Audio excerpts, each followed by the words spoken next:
Mesdames, Messieurs, bonsoir. Merci de préférer la télévision nationale. Au sommaire de cette édition, tournée nationale de remerciements du Premier ministre dans l'arrière-pays.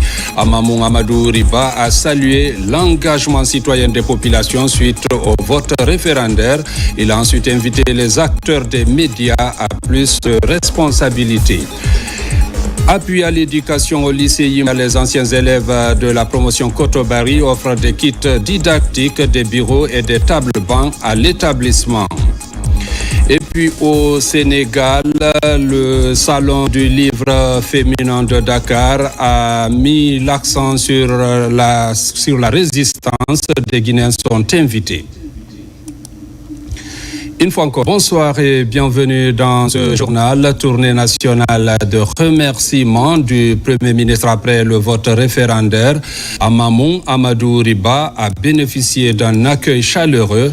Le chef de gouvernement a salué l'engagement citoyen des populations avant de s'entretenir avec la presse locale sur le rôle essentiel des médias dans le renforcement de la démocratie et la redevabilité de l'action publique. Reportage Ousmane Bangoura. Mamou, la cité Carrefour, a réservé un accueil chaleureux au Premier ministre, chef de gouvernement, en tournée nationale de remerciements après le référendum constitutionnel. À la Maison des Jeunes, autorités administratives, notables et une jeunesse fortement mobilisée ont tenu à exprimer leur reconnaissance au gouvernement pour les efforts consentis en faveur du développement local et national. Monsieur le Premier ministre, la population de la région administrative de Mamou accueille votre visite avec joie, responsabilité et espoir. Elle y voit un encouragement à la persévérance sur la voie de la paix, de la solidarité, du développement et du patriotisme. Amadou Ouriba, un véritable coordinateur national de la campagne référendaire, salue ici l'engagement exemplaire des populations de la région, mobilisées autour des idéaux de paix et de développement, prônés par le chef de l'État, le général Mamadi Doumbouya. L'année a réussi une étape extrêmement importante dans son évolution pour sa refondation et pour sa renaissance. D'abord, c'est le fait qu'on ait pu organiser tout le processus dans la paix, dans la fraternité, dans la convivialité. Et ça, c'est une victoire de tous sur nous-mêmes, pas contre quelqu'un, mais contre nous-mêmes.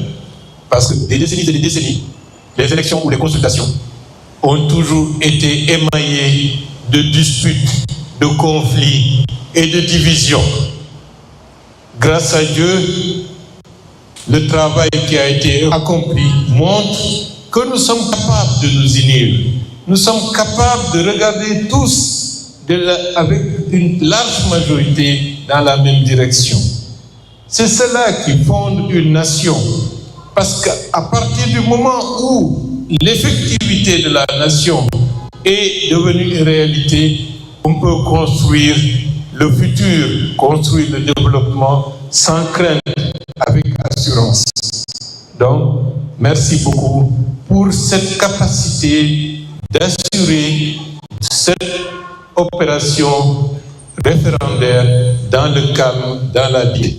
Les administrateurs territoriaux, vous y êtes également pour beaucoup, parce que d'habitude, c'est l'administration étatique qui peut, en ne faisant pas conséquemment qu'il faut, qui crée des dissensions à la base.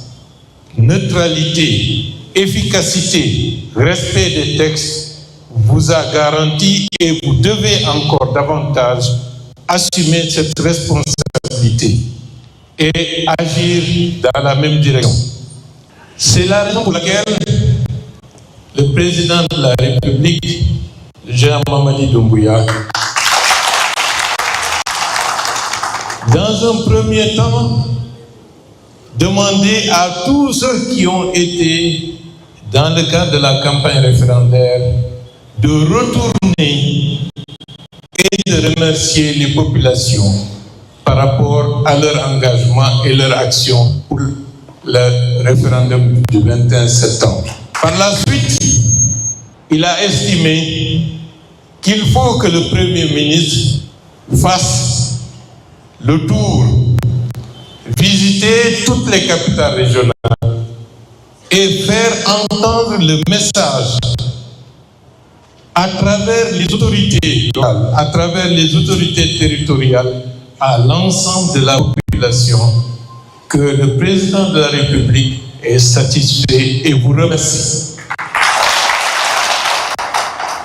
La deuxième étape, c'est le 28 décembre 2025. Là aussi, préparons-nous, tirons les leçons de tout ce qui n'a pas correctement marché lors de la campagne référendaire et lors du référendum pour corriger les tirs, pour que le 28 décembre soit sans aucune défaillance, que ce soit sur le plan logistique, que ce soit sur le plan d'orientation des populations, pour savoir où voter et comment voter, dans le respect des choix de chacun de nos compatriotes. J'en profite pour dire à tout le monde, la carte d'électeur qui est en votre possession, il faut la conserver jalousement, parce que c'est la même carte qui permettra de voter pour la présidentielle, voter pour les législatives. Dans la continuité de son séjour à Mamou, le Premier ministre s'est ensuite entretenu avec les journalistes de la région administrative. Une rencontre placée sous le signe de la redevabilité et du professionnalisme a permis de rappeler la place essentielle de la presse dans le processus démocratique engagé par le gouvernement. Amadou Ouriba a souligné que la redevabilité chère au chef de l'État, le général Mamadi Doumbouya, ne saurait exister sans aucune presse libre, proactive et constructive.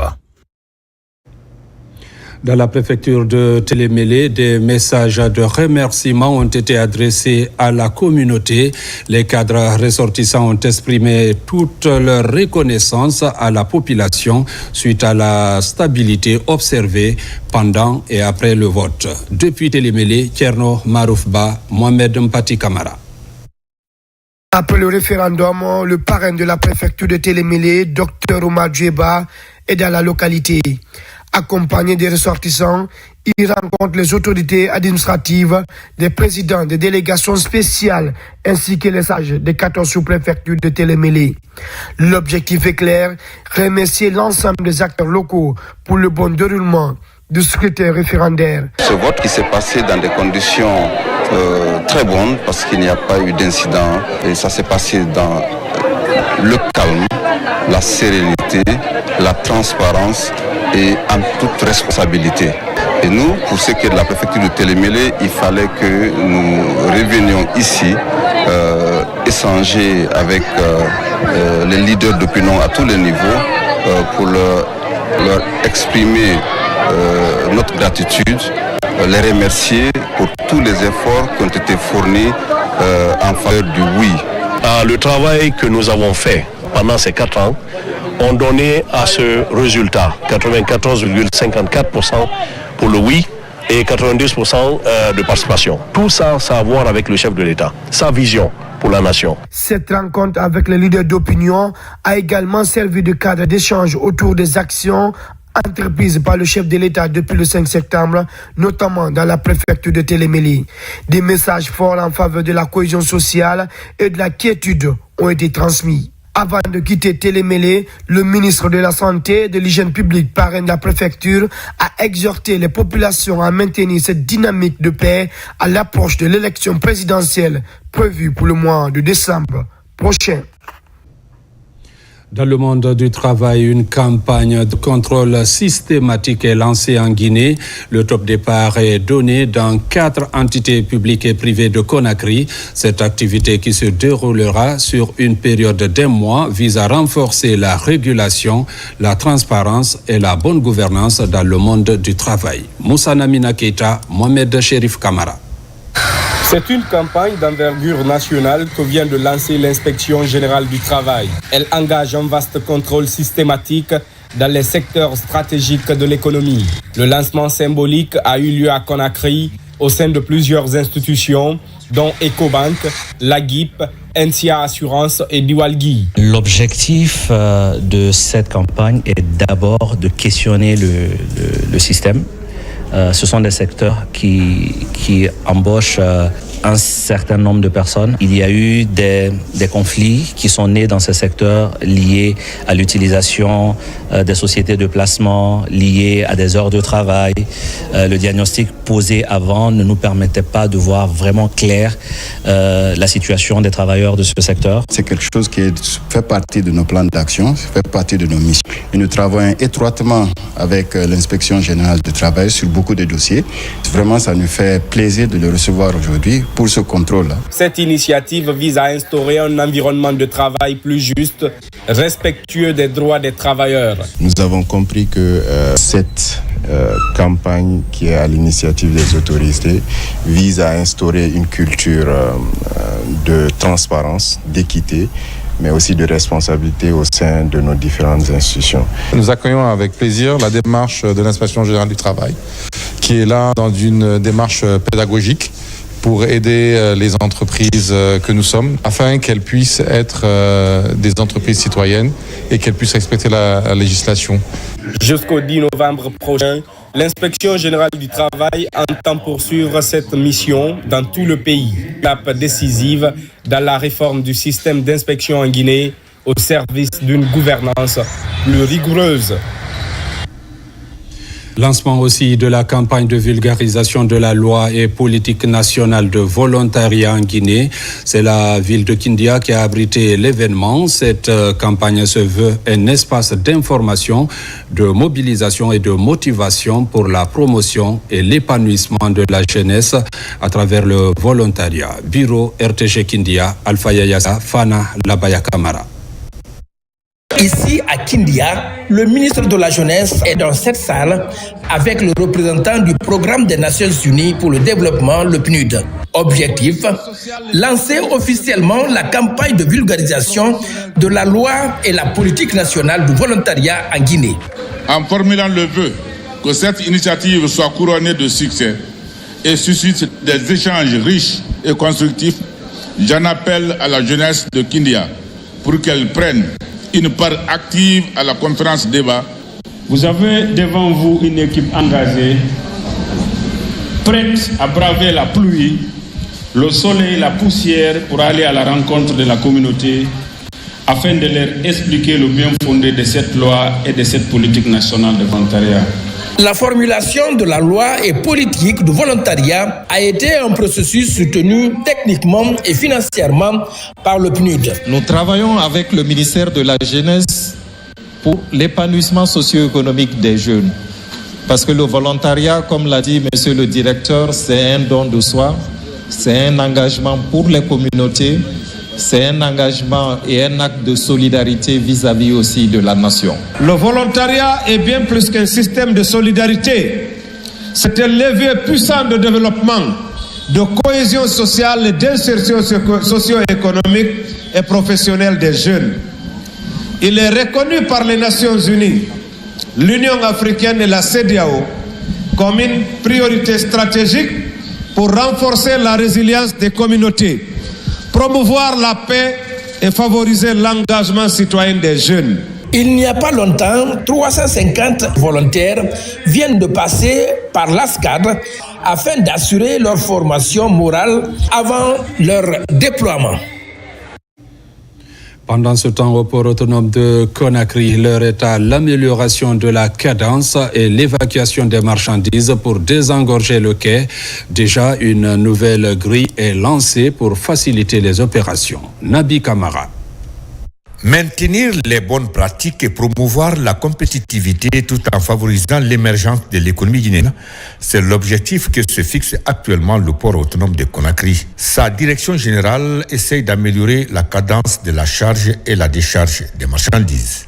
On est en période de congestion au port autonome de Conakry. Vu le flux de marchandises et l'évolution récente de nos capacités ici ont été très bien testées et présentement on traverse une période de congestion. C'est-à-dire on n'arrive pas à évacuer rapidement les marchandises qui arrivent pour libérer les conteneurs et les produits qui arrivent et les bateaux. Donc par conséquent, on a mis plusieurs mesures sur place pour essayer de remédier à cette situation. Parce qu'elle n'est pas souhaitable. On ne veut pas, ça retarde l'économie et ça cause beaucoup de soucis auprès de nos clients. Donc comme vous le voyez, il y a une grue derrière nous, qui sont deux d'ailleurs, mais il y a une qui existait. La deuxième grue là, c'est une grue qui est arrivée vendredi, on l'a mise en action, qui a une capacité de près de 125 tonnes. Qu'est-ce qu'elle fait? C'est pour accélérer justement cette cadence de charge et de décharge des conteneurs.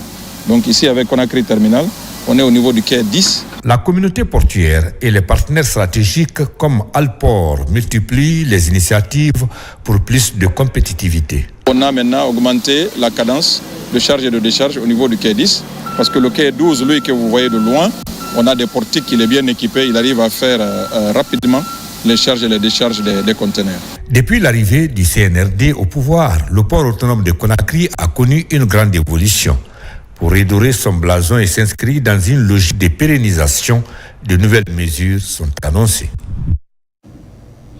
Et pour la modernisation de la gouvernance locale à Sérédou, le département de l'administration du territoire vient de poser la première pierre à un important projet d'infrastructure destiné au Centre national de formation et de perfectionnement des cadres et élus locaux. Un investissement, vous allez le voir, pour l'avenir des collectivités territoriales. Reportage lancé Kamisoko. C'est un projet qui s'inscrit directement dans la vision gouvernementale de doter les collectivités locales de moyens modernes de gestion. Il comprend, entre autres, la construction de la résidence du directeur du centre de formation, l'édification d'un restaurant moderne, l'aménagement complet de la cour, ainsi que la rénovation totale du bloc administratif de la sous-préfecture de Sérédou.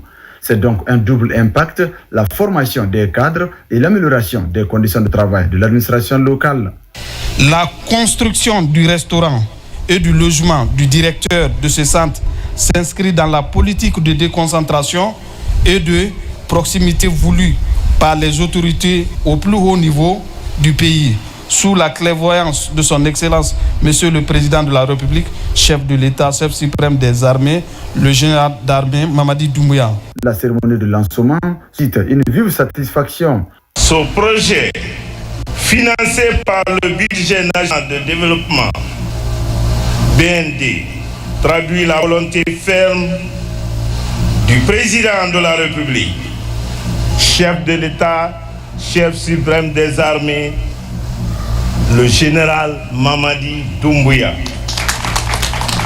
de doter nos collectivités d'infrastructures modernes,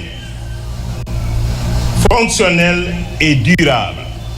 La confiance portée à notre entreprise nous engage à réaliser ce projet à bon terme et dans le délai escompté. Avec cette pose de première pierre, le ministère de l'administration du territoire et de la décentralisation franchit une nouvelle étape concrète. Il confirme sa détermination à moderniser l'administration publique, non seulement pour le service des cadres, mais surtout au service du développement local et du bien-être des populations de Sérédou et environ. Et puis cette bonne nouvelle pour les responsables préfectoraux et communaux de l'Office guinéen du bois. Ils viennent de bénéficier de matériel roulant devant leur permettre d'améliorer leurs conditions de travail et renforcer la lutte contre l'exploitation illégale de nos ressources naturelles partout dans le pays. Reportage Mamadou Alpha Baldé. Pendant que l'exploitation forestière redémarre dans les différentes préfectures du pays, le ministère de l'Environnement renforce les capacités opérationnelles de ses agents sur le terrain. L'ensemble des chefs d'antenne de l'Office guinéen du bois, des 33 préfectures et des différentes communes de la capitale sont dotés à moyens roulants. Les motos sont un bien de l'État, mis à votre disposition pour le service public. Je vous confie aujourd'hui ces nouveaux outils de travail. C'est un témoignage de la confiance que la direction et le ministère placent en vous. Venus de partout, ces soldats de la nature, jusque-là en manque de moyens de mobilité, pourront ainsi renforcer leur présence sur le terrain et accroître les fréquences de contrôle. Aujourd'hui, ces outils-là, c'est vrai que c'est des outils de l'État, mais l'État, c'est vous. L'État, c'est nous. Il ne faut pas en faire des motos pour aller dans le marché, pour aller dans les cérémonies.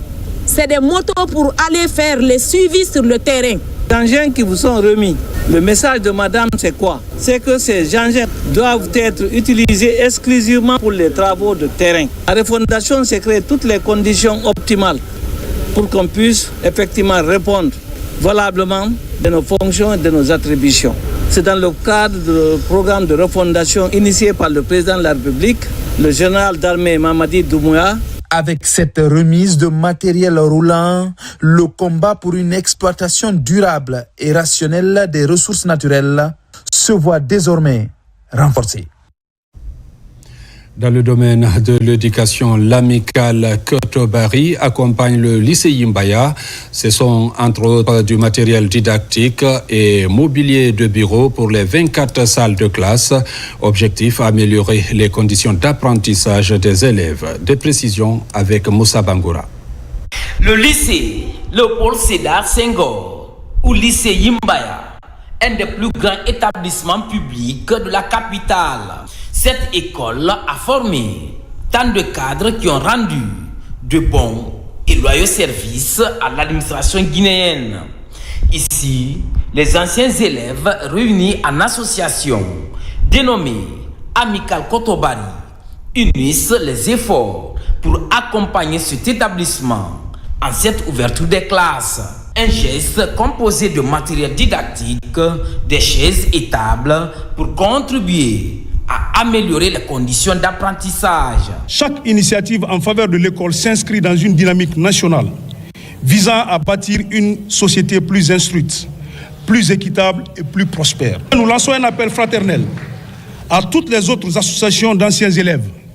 Unissons nos forces afin de contribuer ensemble à l'amélioration du cadre de vie et de travail dans nos établissements scolaires. Ces mobiliers de bureau sont destinés aux 24 salles de classe. Responsables éducatifs, enseignants et élèves se réjouissent. Ils étaient venus ici la dernière fois, ils ont constaté dans les différentes salles de classe que vraiment les enseignants étaient assis sur des tables bancs comme leurs élèves.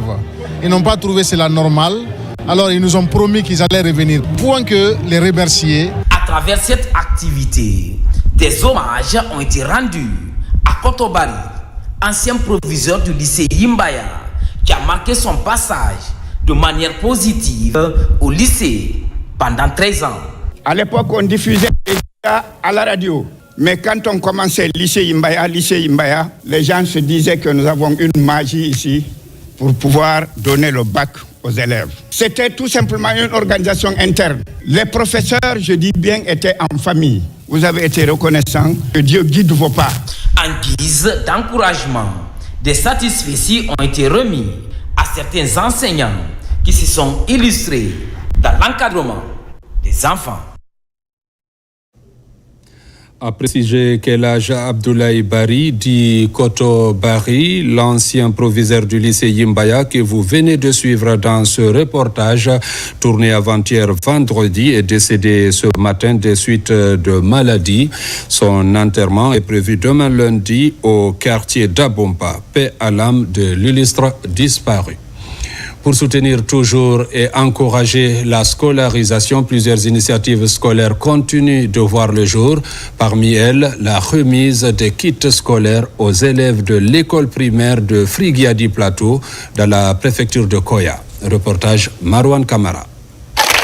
La joie se lit sur les visages de ces élèves de l'école primaire de Frigiadi Plateau dans la commune urbaine de Mania. Chacun de ces élèves reçoit un kit complet pour bien débuter l'année scolaire 2025-2026. C'est un geste de la Fondation Real Cœur. L'opération s'inscrit dans un vaste programme de soutien à l'éducation. Et aujourd'hui, ce n'est que la moindre des choses que nous puissions faire en choisissant Koya. Une manière de leur rendre l'appareil, mais aussi nous savons que l'éducation est un point clé pour les projets du général Mamadi Doumbouya, notamment par rapport au projet Simandou Académie 2040. Donc c'est une façon aussi pour nous d'ajouter notre grain de sel. Il y a beaucoup d'écoles à Koya. mais le choix est tombé sur Friguiadi Plateau. Je vous remercie énormément. Je prie Dieu qu'il bénisse vos œuvres et que ça soit coutumier pour d'autres écoles. En milieu rural, de nombreux parents peinent à trouver les kits scolaires pour leurs enfants. Ce geste vient ainsi soutenir les familles confrontées à des difficultés financières en cette période de la rentrée scolaire. Quand tu viens dans ces écoles-là, il faut faire la lecture du visage de ces enfants-là. Tu sens réellement qu'il y a un besoin criard. D'autres même ont des chassés plastiques. Ils mettent leur effet dedans.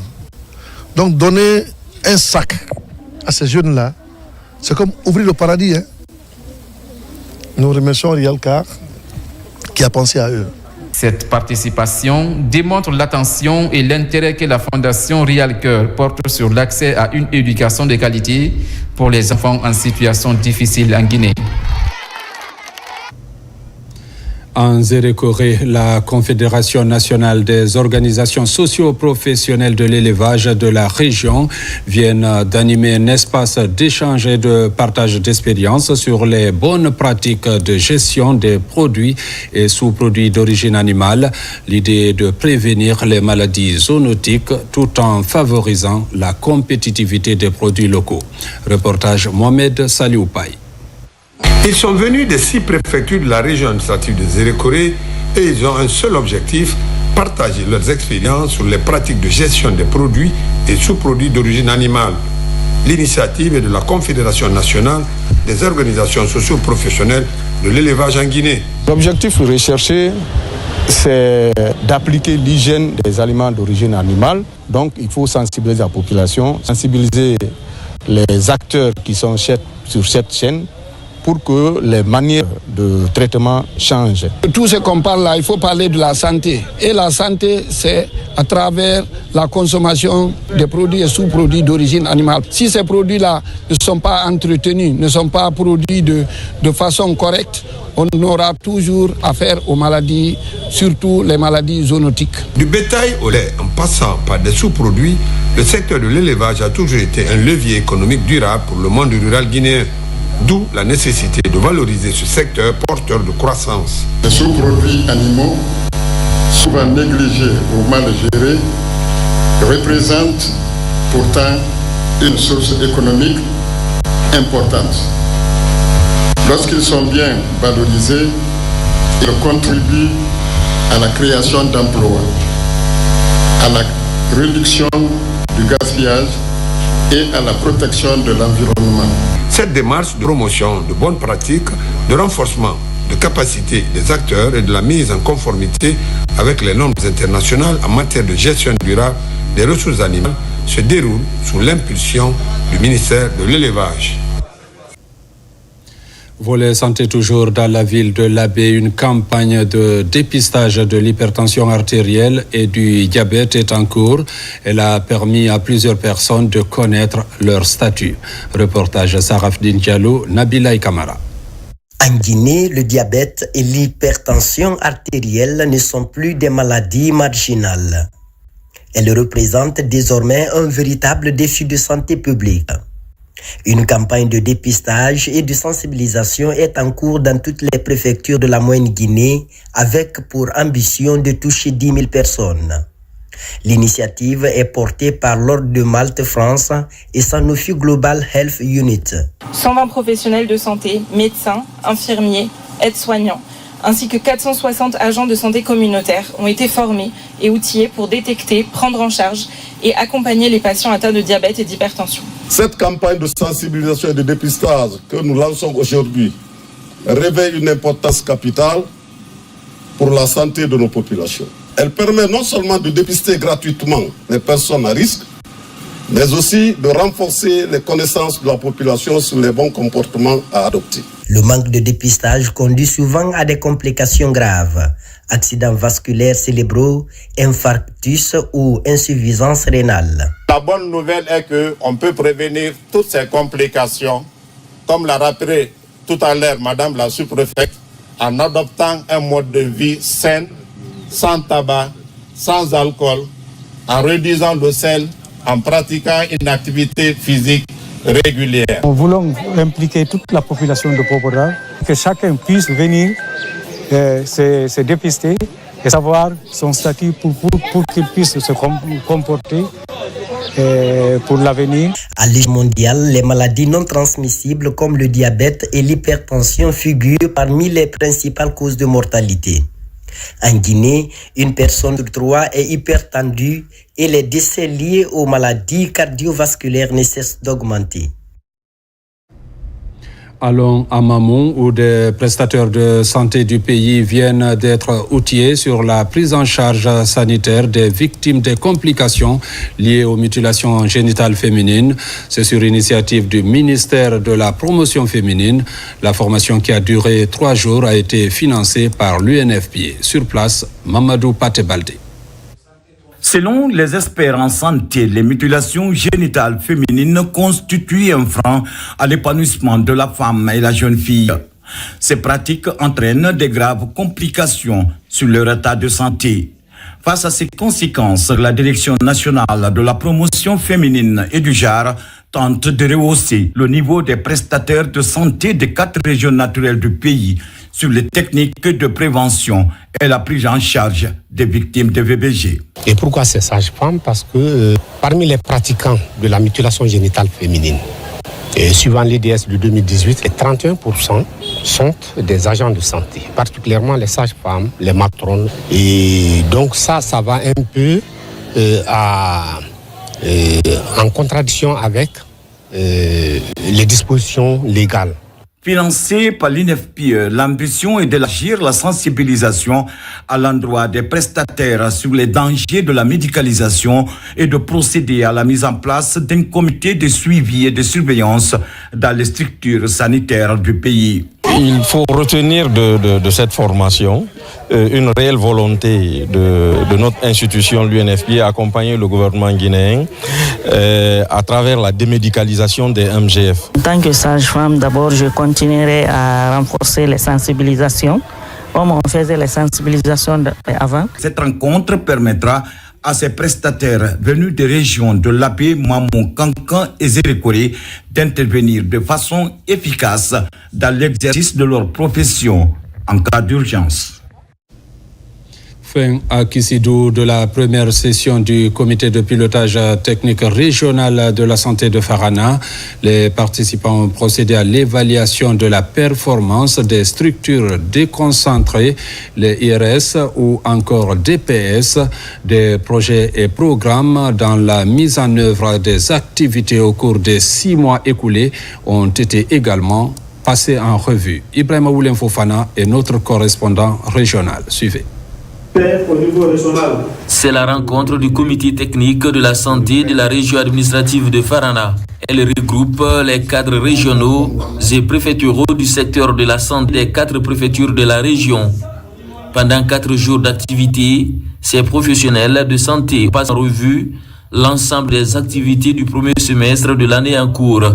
Nous prenons acte des défis identifiés dans plusieurs activités en matière de couverture vaccinale par exemple, la disponibilité des intrants, les ressources humaines et le renforcement de capacités des agents de santé. Nous, partenaires, nous réaffirmons notre engagement à accompagner l'inspection régionale de la santé de Farana et l'ensemble des acteurs pour la mise en œuvre des recommandations issues de ce comité. Les patients peuvent s'attendre d'abord à la mise en œuvre effective de la feuille de route. Il n'est autre que rapprocher la santé à la communauté. Également faire une amélioration continue des soins de santé primaire au niveau déconcentré et prendre en compte toutes les préoccupations de la communauté. La rencontre a permis de diagnostiquer tous les aspects de la santé, de prendre de nouvelles mesures en faveur d'une couverture sanitaire réussie dans la région.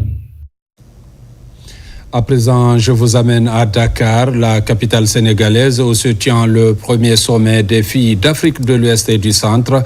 Ces adolescentes issues de 24 pays prennent part à la rencontre. L'idée est d'amener ces futures personnalités de l'Afrique à parler d'une même et seule voix. Mohamed De Camara est notre envoyé spécial. Suivez. Ce premier sommet sur les jeunes filles d'Afrique de l'Ouest et du Centre réunit environ 250 filles leaders, actrices du changement. Elles viennent de 24 pays africains. La rencontre vise à donner une plateforme régionale spécifique dominée par les voix des filles. Avec une délégation très fournie, la Guinée prend part aux travaux. La nouvelle constitution en fait foi par ses articles 21 et 26 qui rendent l'éducation obligatoire et gratuite et aussi la protection des filles contre toutes les formes de violence. Je suis né en Guinée, j'ai grandi en Guinée et surtout je connais les problèmes du pays de nos jeunes filles. C'est pourquoi nous sommes là, nous et l'UNICEF, pour les accompagner et les soutenir. Les partenaires du gouvernement guinéen, comme l'UNICEF, accompagnent cette initiative sous-régionale. Toutes les stratégies sont aujourd'hui menées pour atteindre l'objectif visé. On va continuer à travailler avec le gouvernement pour renforcer les interventions sur le domaine de l'éducation, sur le domaine de la santé et la promotion des enfants et notamment des filles. Déjà, on va commencer par saluer tous les efforts que le gouvernement guinéen est en train de mettre en place pour l'épanouissement des jeunes filles en République de Guinée. Les filles vont contrôler l'Afrique parce qu'elles en ont les capacités. Ces travaux de 2 jours auront entre autres thématiques l'éducation inclusive, la promotion de la santé des adolescentes, la lutte contre les violences basées sur le genre, le tout rythmé par des panels de haut niveau, notamment sur le financement des projets en lien avec l'épanouissement des jeunes adolescentes sur le continent. Dans le pays de la Teranga, toujours se tient le Salon du livre féminin de Dakar. La Guinée est à l'honneur de ce rendez-vous littéraire. Cet événement célèbre cette 4e édition sous le thème de la résistance. Reportage Ousmane Ba, Youssouf Kamara. La Guinée était attendue et elle arrive de plein pied au Salon du livre féminin de Dakar. Un rendez-vous littéraire qui est à sa 4e édition et qui consacre la Guinée comme pays invité d'honneur. Dans cette délégation guinéenne, 12 écrivains. L'événement est célébré sous le thème résistance, comme pour revendiquer et défendre les droits des femmes à travers les belles lettres.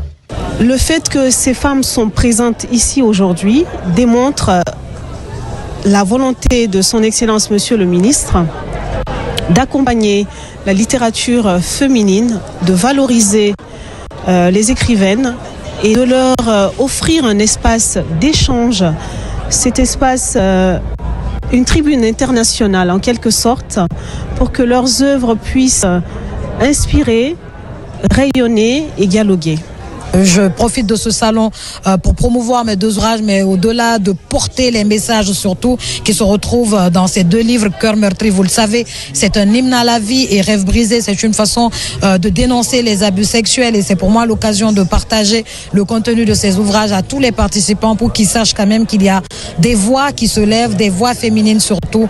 Dans le stand guinéen, plusieurs œuvres d'éminentes écrivaines des premières heures et de la nouvelle génération, telle que Mo Mariam Kourouma, la Benjamin de la littérature guinéenne avec son œuvre Les Contes de Mbo. Pratiquement les larmes aux yeux de voir qu'une jeune fille comme ça a pu écrire ce si beau livre de contes et qu'elle soit sélectionnée pour venir ici à Dakar.